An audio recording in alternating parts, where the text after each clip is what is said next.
मैं पूजा पांडे स्वागत करती हूँ अपने यूट्यूब चैनल पर। आप सभी के बीच में लेकर आई हूँ एक नाच गीत, बहुत प्यारा। ननद भौजाई का नोक झोंक आप लोग सुनिएगा। अपना ढेर सारा प्यारा आशीर्वाद हमारे इस चैनल को दीजिएगा। आइए सुनाते हैं नाच गीत। ननदी मारई नजरिया सहरिया में, ननदी मारई नजरिया सहरिया में, बीच सहरिया में, बीच सहरिया में, बीच सहरिया में, बीच सहरिया, ननदी मारई नजरिया सहरिया में, ननदी मारई नजरिया सहरिया में। हमरे ससुर जी के बाग बगीचा, हमरे ससुर जी के बाग बगीचा, ननदी फुलवा तोड़ई दोपहरिया में, ननदी फुलवा तोड़ई दोपहरिया में, ननदी मारई नजर सहरिया में, ननदी मारई नजरिया सहरिया में।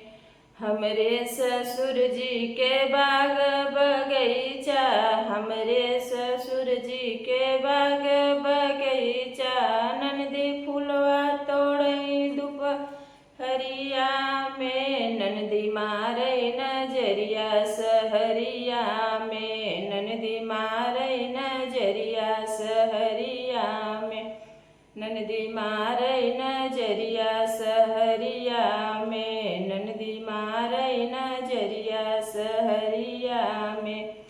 हमरे जेठाजी के ताराई नारा, हमरे जेठाजी के ताराई नारा, ननदी करय स्नान दोपहरिया में, ननदी मारई नजरिया सहरिया में, ननदी मारई नजरिया सहरिया में।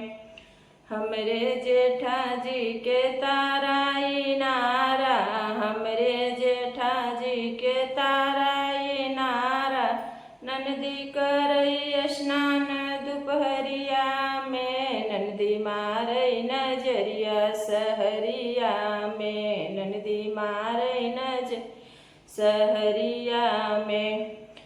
हम ननदी मारई नजरिया सहरिया में, ननदी मारई नजरिया सहरिया में। हमरे बलम जी के महला दुई महला, हमरे बलम जी के महला दुई महला, ननदी कूदई डड़वरिया दोपहरिया में, ननदी मारई नजरिया सहरिया में, ननदी मारई नजरिया सहरिया में। हमरे बलम जी के महला दुई महला, हमरे बलम जी के महला दुई महला, ननदी कूदई डड़वरिया दोपहरिया में, ननदी मारई नजरिया सहरिया में, ननदी मारई नजरिया सहरिया में। बहुत बहुत धन्यवाद। नाच गीत कैसा लगा कमेंट बॉक्स में ज़रूर बताइएगा। बहुत बहुत धन्यवाद।